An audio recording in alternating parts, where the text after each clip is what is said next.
نے حضرت ایوب علیہ السلام کی آزمائش کے لیے آپ کو سخت امتحان میں ڈالا۔ اللہ کے حکم سے شیطان نے آپ کے مال و دولت، زمینیں، مویشی اور حتیٰ کہ آپ کی اولاد تک کو تباہ و برباد کر دیا۔ اس کے بعد حضرت ایوب علیہ السلام خود بھی شدید بیماری میں مبتلا ہو گئے، جس کی وجہ سے آپ کا جسم کمزور اور لاغر ہو گیا۔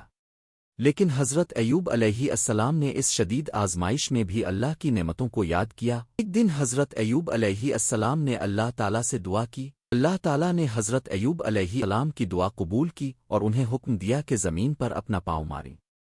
حضرت ایوب علیہ السلام نے جیسے ہی زمین پر پاؤں مارا، وہاں سے ایک چشمہ جاری ہوا۔ اللہ نے فرمایا کہ اس پانی سے نہاؤ اور پیو۔ جب حضرت ایوب علیہ السلام نے اس پانی سے غسل کیا اور پیا تو اللہ نے آپ کی تمام بیماریوں کو دور کر دیا اور آپ کو صحت یاب کر دیا۔